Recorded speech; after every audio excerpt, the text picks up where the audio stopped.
What's going on, everyone? We are finally back after another long break, but like usual, there's been a lot of news going around in the sports world recently, and we are here to talk about it. Exactly. And for all three of you who have kept up with our videos in the past, you may realize that your screen looks a little bit different. That's because we, and by we I mean Adam, are going to be trying something new with the design this time. Usually, we discuss around 3 or 4 topics throughout the show until we've talked about them enough. But to make the show more fun for all three of you, and to fit more sports in, we'll talk about a wide variety of topics, and of course, still have our overtime at the end. That's right, and with that, let's get started. I'm Adam Avin. I'm also Adam Avin. And this is episode 17 of Make Your Point.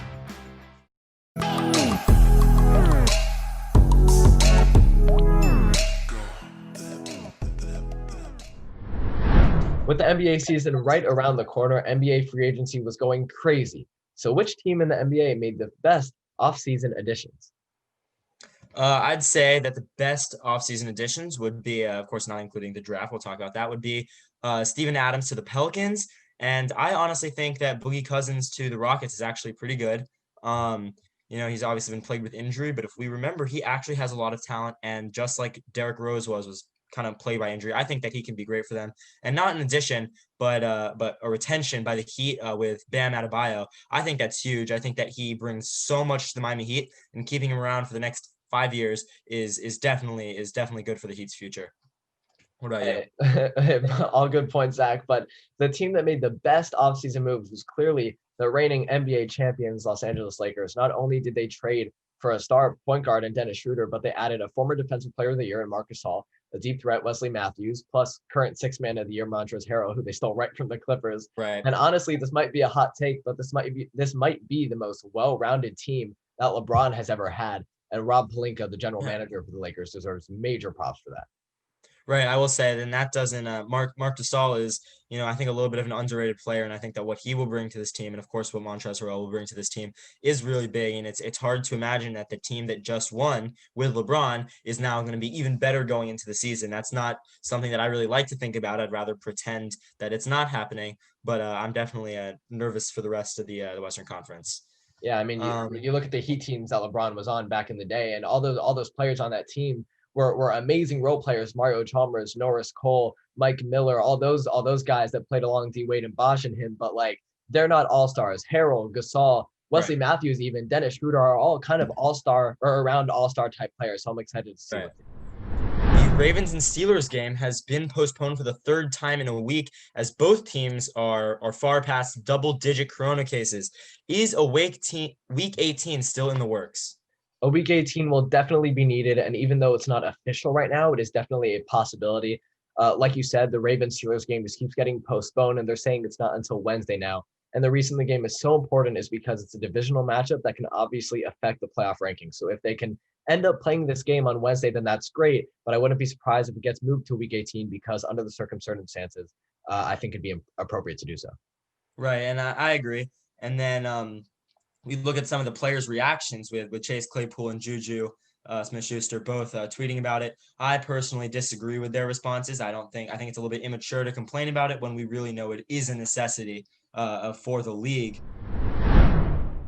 Every Tuesday, we've watched Stephen A. Smith rank his top 5 NFL teams each week. So we're going to steal it and do that right now. So here is my Adams A-list. All right, top 5 teams. Number 5, the Tennessee Titans. Why? Because Ryan Tannehill has been balling. Because Derrick Henry is a monster and A.J. Brown is like a running back at the wide receiver position, and their defense is elite. Their secondary is loaded with talent, but they've recently been the worst part of that whole defense, so they need to tighten up back there. But besides that, they're an all-around good team, and that's why they're number 5. Give me number 4, the Green Bay Packers. Why? Because Aaron Rodgers is still a bad man. Because even though he needs more weapons, Devonta Adams is really all he needs. The defense isn't a scary one, but I think it's honestly average enough to the point where if they can hold a team to a limited amount of points, their offense will be good enough to carry them. Number 3, give me them, the Pittsburgh Steelers. Why? Because they're undefeated. Their defense is elite. They have one of the best receiving cores in football. Big Ben can still sling the ball, but not great. Good enough, though. But every game is close, and they've recently had a really easy schedule, but they're still pretty good, but they aren't better than my top 2 teams. Give me number 2, the New Orleans Saints. Why? Because even without Drew Brees, they're winning. Taysom Hill is a 30-year-old rookie superstar. Michael Thomas is back and healthy. Kamara is one of the best dual threats in the game. Their defense also might be the best in football, the best. The only thing I can question is going to be how they handle the pressure in the playoffs, because we've seen it from them before, but they are a great team, but not greater than my number one team. Give me my number one team, the Kansas City Chiefs. Because why? Because they're the reigning Super Bowl champs. That's why. Because of Patrick Mahomes, the MVP candidate. Because of Travis Kelce, the best tight end in football. Because of Tyreek Hill, Edwards Helaire, McCole Hardman, Demarcus Robinson, and those boys. They are the real deal. Their defense needs work, though. But as long as the offense is doing their thing, they're all right. Zach, you're up. All right, I'm Zach, also known as Adam Avin Part 2, and our lists are definitely pretty similar, but my top 5 is slightly different, hence I said pretty similar. My number 5 is the Seattle Seahawks. I think that they are, I wouldn't say an underrated team, but they're definitely not getting the credit that they deserve when talking about who is going to go to the Super Bowl, who's going to win the NFC, and I think that the Seahawks absolutely have the capability to do that. Will they?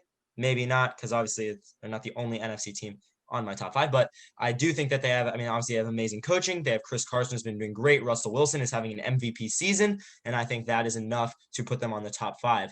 My number 4 is the Steelers. The reason that they're only 4 is because even though they're undefeated, they've had an easy schedule. They've only beat 1 or 2 really good teams, and I don't think that they're actually that good. If I would go as far to say as they are one of, if not the worst undefeated team in NFL history. And I don't think that they actually have what it takes to go to the Super Bowl, or even really have a chance. My number 3 would be the Packers. As Adam said, Aaron Rodgers is on fire.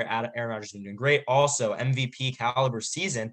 And despite, in my opinion, a fairly mediocre receiving core, he's been able to get it done really well. And the whole team has just been able to put it together. And I see them at number 3. My number 2 is a little bit of a jump here. It's the same as Adam's. It's the New Orleans Saints. Adam said it well. They've got it all. Taysom Hill is he's incredible. And the fact that they're doing what they're doing with essentially a backup quarterback is really impressive. But Taysom Hill is he's so much fun to watch. And he's I'm sure, very fun to play with, that he's able to just tuck the ball and run it in for a touchdown. Not a lot of quarterbacks can do it the way he does it, because he does it like a running back. And then, of course, Adam said Alvin Kamara is obviously, incredible.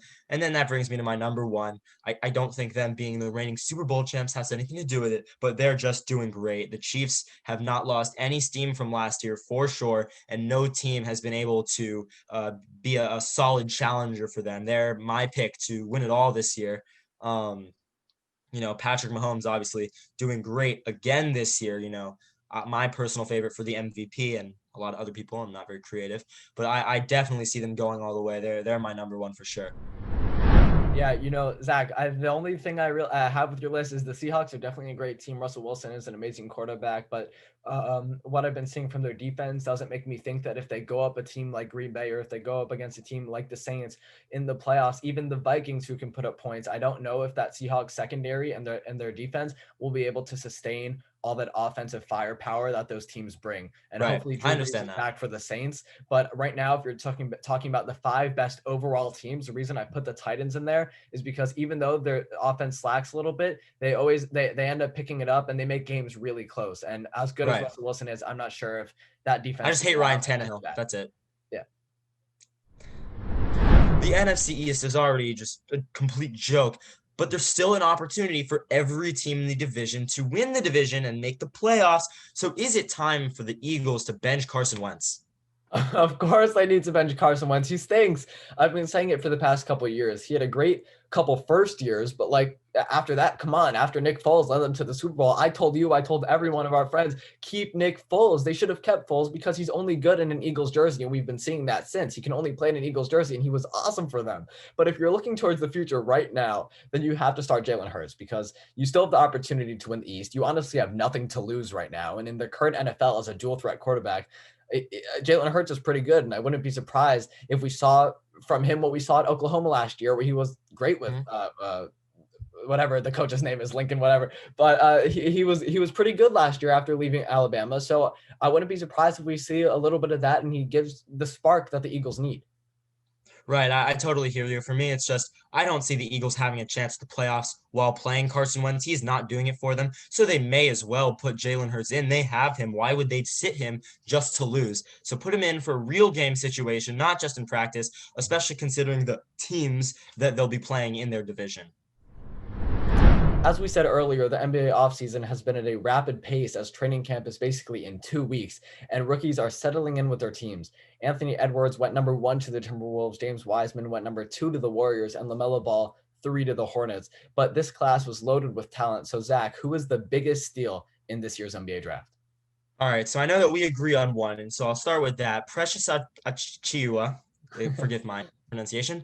I think that's a great pick. Obviously, he went first round, but still fairly low in the draft, considering his talent. I think that he's a fantastic addition to the Heat team, which is obviously in the past couple years been really good with rookies. And I think that throwing him in, I think he'll fit in great with Jimmy Butler, Tyler Hero, Ben Adebayo. I think that he will fit in well and mold to the team the way that we saw Tyler Hero molded by Jimmy Butler, which is obviously very beneficial to the Heat. My other pick would be Cassius Stanley to the Pacers, which I think is super steal. He was one of the last picks of the draft, but arguably the most or one of the most athletic players in the draft, and he was a little bit slept on. He was the I think the only player from Duke even drafted. But I mean, he's 6'6". He has a super high vertical, super high whatever this way is. I mean, that is just an athlete, and an athlete is someone that you want on the court for sure. Yeah, I definitely agree with you about those players, especially about Precious. Zach, that kid is going to look like a stud. But my biggest steal of the draft would probably be RJ Hampton at 24, drafted by the Milwaukee Bucks and then traded to the Nuggets to play alongside Jamal Murray and those boys. But, let me tell you, there were two NBA-ready players entering this draft, LaMelo Ball and RJ Hampton, who both right after leaving high school went overseas and played in Australia and balled out against each other. But trust me, I've been watching this kid's clips since high school, and he's talented as heck. Another steal would be Tyrese Halliburton out of Iowa State, who fell to the Kings at 12. This kid is also a baller and shouldn't have dropped this far, but he's awesome as well. So I'm really excited to see what he does in Sacramento. Right. This past Saturday, the fighting legend Mike Tyson stepped back in the ring from retirement to face another legend, Roy Jones Jr., with some random YouTube guy fighting the basketball player Nate Robinson on the undercard. Adam, what were your takeaways from the fight?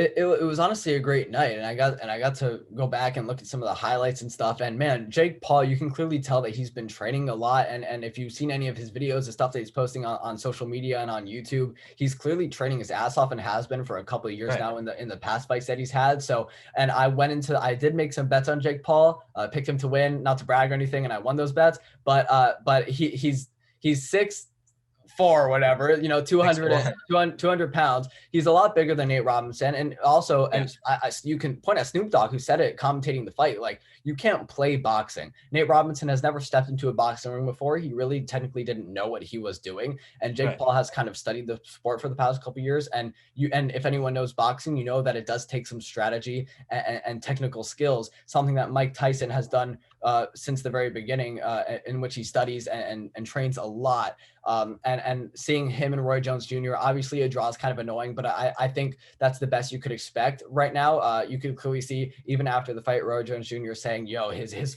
punches were hurting me. He wanted to go through it. He wanted to go through the pain. He didn't want to go out that way. So I think ending in a draw, I think it was the best fight we were going to get. And I was very happy to see Mike Tyson back in the ring, but Jake Paul did kick Nate Robinson's ass. Yeah, no, I absolutely hear you. And I will say that talking about the Jake Paul, Nate Robinson fight, because there's really not as much to say about Mike Tyson and Roy Jones Jr. Mike Tyson was definitely winning. They both looked so much better than the undercard fight. But there's really not much to say. Draw's annoying, but that's it. But with Jake Paul and Nate Robinson, you look at it, Jake Paul has been training for several years. Nate Robinson's been training for 3 months. Yep. That's one disadvantage there. Jake Paul's reach is a full 6 inches longer than Nate Robinson. That's a huge advantage right there. He's, let me do the math quickly. 4 inches taller. Nate Robinson's really not big. He's only 5'9". Yeah. And so that's, athleticism only gets you so far. If you're smaller and you aren't able to overcome that with skill and training, you're doomed. So he didn't really stand. Last thing, I just got to say, this fight was actually supposed to be back in September. This was supposed to be a couple months ago. So imagine Nate Robinson going in with with 2 months less of training, it might have been a 1 minute first round knockout instead of 1 minute into the second round. So who knows? But great job on Jake Paul's part, and I was happy to see the vets Mike Tyson and Roy Jones fight as well. Yep. So time is running out, and the game was on the line here on Make Your Point, which means it's time for overtime. That's it. The rules are simple. We have 1 minute to talk about 5 topics. So, Adam. Can we get the timer, please? It's there. The timer's already there. It just showed up. All right, 3, but it's there 2, now. 1. 4 weeks after we've last talked about Tua, how do you think he's adjusted to being an NFL starter? Absolutely better than I expected. Obviously, he's out now with a thumb, and he was taken out of the Denver game after a poor performance. But you know what? As far as I expected, he's exceeded all my expectations, so I'm happy with that. You and I were big Gator fans. So from what you have seen so far, can the Gators beat Bama to make the college football playoffs? I think absolutely they can. If anyone can beat Bama, it's Kyle Trask, and our defense is slacking, but our offense, I believe, can keep up with Bama and secure the win, hopefully. 12 weeks into the NFL season, who is the biggest sleeper for MVP? Well, if we're looking at the favorites being Mahomes, Russell Wilson, and Aaron Rodgers, I'd say the biggest sleeper isn't a quarterback, and that's Derrick Henry. He's just done incredible, and I think he's definitely the sleeper pick. With the college season coming to an end, who is the Heisman favorite? Kyle Trask. He's awesome. Last topic, Biased. NFC East. Did you say NFC East? Yeah, That's I did. funny. That's funny. Sorry. It's still funny. It's still funny. Still funny. 4 weeks later, it's still funny. I know, it's still funny. So that's all for us, guys. Thanks you for watching episode 17 of Make Your Point. Make sure you guys go subscribe to our social media, Big Cookie Entertainment, as well as subscribe to the other YouTube channel, Big Cookie Entertainment, where we make short films and other movies of different genres. They're amazing. They very much are amazing. So thank you guys for watching, and we hope to see you next time. Why?